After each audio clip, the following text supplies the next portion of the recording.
문희정의 핫 키워드.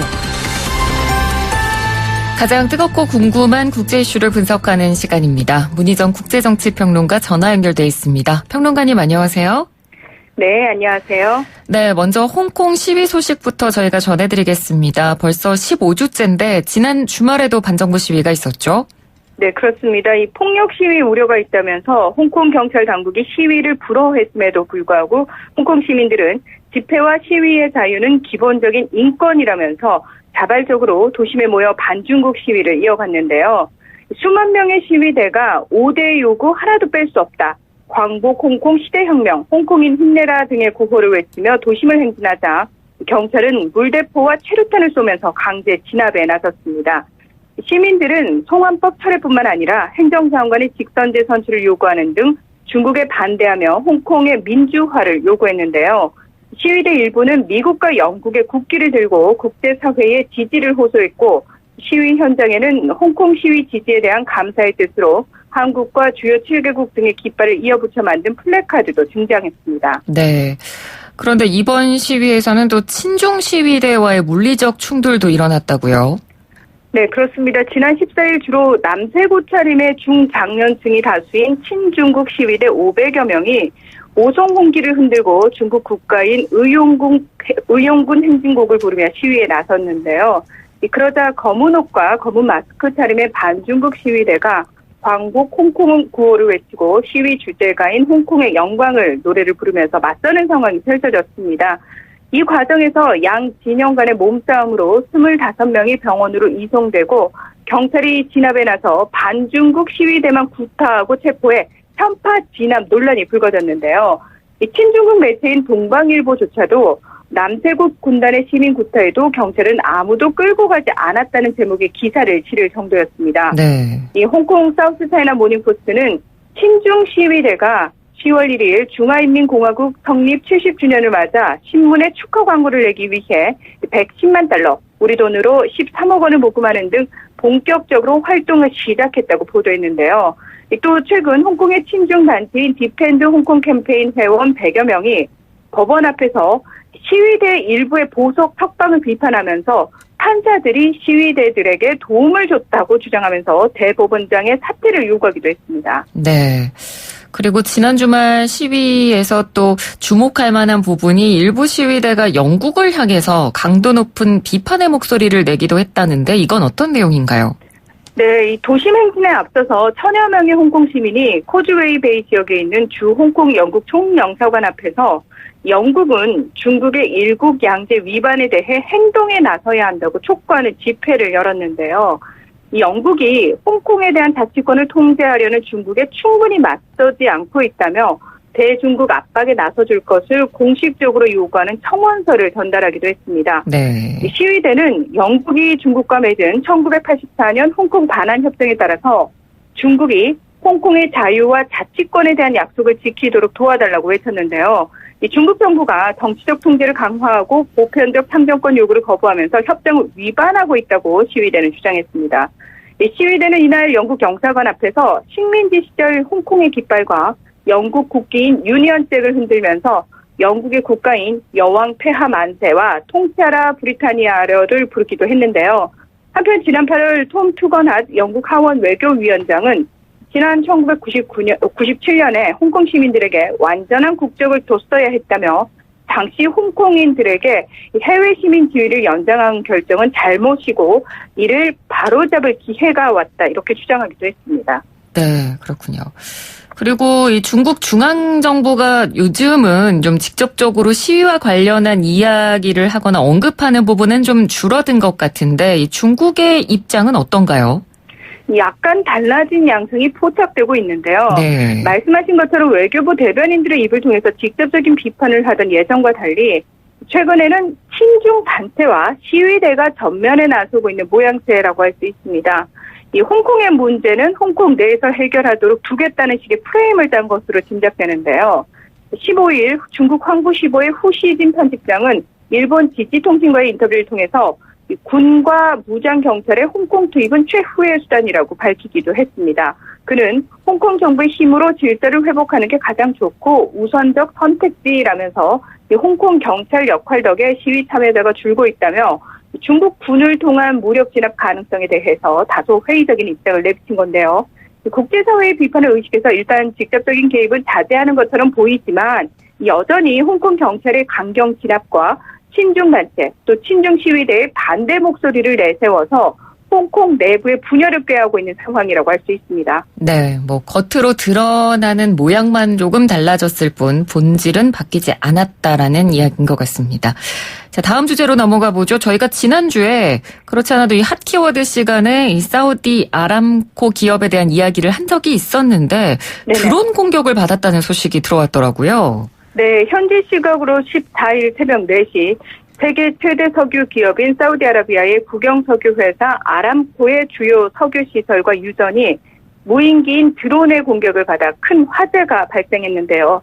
사우디 내무부는 정체불명의 드론 여러 대가 사우디 동부 아부카이크 차량 석유 시설과 크라이스 유전 등 두 곳을 공격해서 대형 화재가 발생했다고 발표했습니다. 예멘의 후티 방부는 공격이 일어난 지 7시간 후 자신들의 알마시라 방송을 통해서 사우디의 불법 침략에 대응해 그들의 석유시설 두 곳을 무인기 10대로 직접 타격하는 데 성공했다. 공격 대상을 더 확대하겠다고 경고했는데요. 공격당한 곳이 사우디 전체 산유량의 70%를 처리하는 사우디 최대 석유 탈황 정제 시설이어서 전 세계 산유량의 5%에 해당하는 하루 570만 배럴 규모의 원유 생산에 차질이 예상되고 있습니다. 네, 방금 말씀해 주신 것처럼 이 예멘 반군이 이번 공격은 자신들이 한 것이다 이렇게 공식적으로 발표를 했는데 미국은 좀 다른 이야기를 하고 있네요. 이란이 배후 세력이다 이렇게 지목을 네네. 하고 있는데 이유가 있을까요? 네, 10대의 드론을 정교하게 움직일 수 있을 정도로 이 예멘 반군의 군사 기술력이 뛰어나지 않고 또 드론 공격을 하기에는 거리가 너무 멀다. 이런 의문이 제기됐기 때문입니다. 네. 이 예멘 반군은 이전에도 종종 사우디 본토를 향한 공격을 감행했을 뿐만 아니라 이를 통해 자신들의 전력을 과시하는 데 주력해 왔는데요.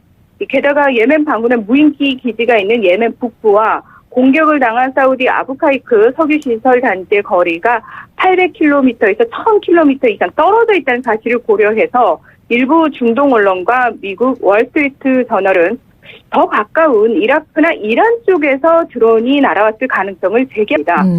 2015년 3월 발발해서 5년째로 접어든 예멘 내전은 후티 반군과 이 만수르 하디 대통령 사이의 유혈 충돌로 시작됐는데요.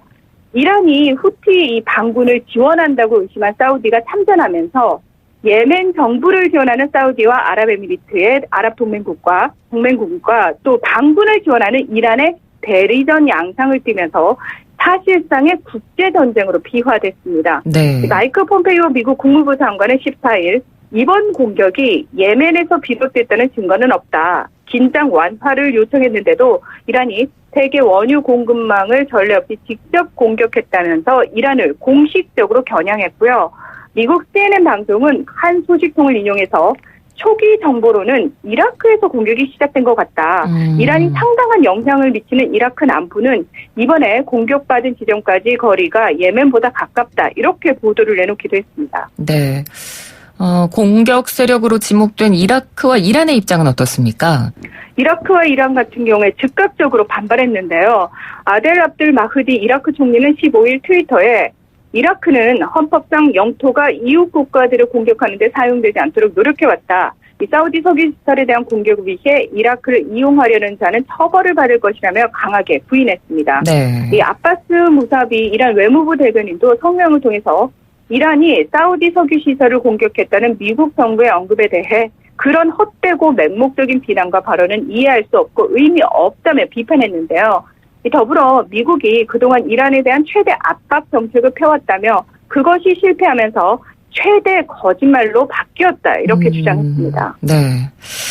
이번에 아람코가 공격을 받으면서 이 부분에 대한 우려가 제일 큰 것 같습니다. 국제유가가 상승할 것이다. 이런 부분에 대한 우려가 지금 좀 큰 상황인 것 같아요. 네, 그렇습니다. 이 사우디는 비축분을 풀어서 수급에 영향이 없도록 한다는 방침을 곧바로 발표했지만 유가가 배럴당 최소한 $5 이상 오를 수 있다는 전망이 아주 초기부터 나왔는데요. 네. 특히 사우디가 전체 수출 물량 중 80%를 보내고 있는 동아시아 국가들이 즉각적 타격을 입을 수 있다는 우려가 많습니다.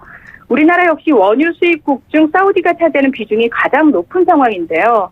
대한석유협회 자료를 보면 지난해 한국에 들어온 사우디산 원유는 3억 2,317만 배럴로 전체 수입량의 29% 이루고 있습니다. 네. 하지만 사우디는 자국 내에도 수백만 배럴의 원유를 비축해 두고 있고 네덜란드의 로테르담과 일본 오키나와 이집트 시디 캐리드 등 주요 거점 지역에도 저장 시설을 가지고 있는데요. 국제에너지기구는 성명을 내고 이 세계 원유 시장은 현재로선 재고가 충분해서 공급은 잘 이뤄질 것이라면서 과도한 우려를 경계했습니다. 그러나 사우디의 핵심 시설이 드론과 같은 무기들의 공격에 속수무책으로 노출돼 있다는 점이 확인돼서 다른 테러 조직들의 타깃이 될 가능성이 높아졌다는 점도 문제고요. 그렇죠. 그렇게 된다면 지속적으로 이 원유 공급과 유가의 불안을 유발할 수 있다는 점도 간과할 수 없기 때문에 단순히 비축량에 안도할 상황은 아니라는 분석도 있습니다. 네. 이 사우디 아람코에 대한 이번 공격으로 이 미국과 이란이 다시 좀 격렬하게 대립하는 그런 양상을 보이고 있는 것 같은데 이렇게 되면 미국과 이란의 대화 재개는 어떻게 될까요? 지난 G7 정상회의 때 프랑스 마크롱 대통령의 중재로 대화 재개가 공식적으로 논의되기 시작하고 또 이란에 적대적이었던 존 볼턴 미국 백악관 국방부 보좌관이 경질되는 등 모처럼 대화를 향한 분위기가 무르익는 상황이었는데요. 네. 하지만 미국이 직접적으로 드론 공격의 주체로 이란을 지목함으로써 당분간은 대화 테이블이 마련되기 어려울 것 같습니다. 그러니까 설사 이란의 온건 중도파가 대화 노력을 지속하려고 해도 미국이 구체적인 사안을 들고 나와 공개적으로 이란을 비난하고 나선 상태에서는 당연히 이란 내부의 강경파 역시 반발이 거세질 수밖에 없는데요. 네. 이 대표적인 대미 강경파로 미국의 경제제재 명단에도 올라있는 이란 혁명수비대가 곧바로 이란은 항상 전면전을 벌일 준비가 돼 있다며 미국의 경고장을 날렸습니다. 네, 그렇군요. 알겠습니다. 오늘 말씀 잘 들었습니다. 고맙습니다. 고맙습니다. 네, 지금까지 문희정 국제정치평론가였습니다.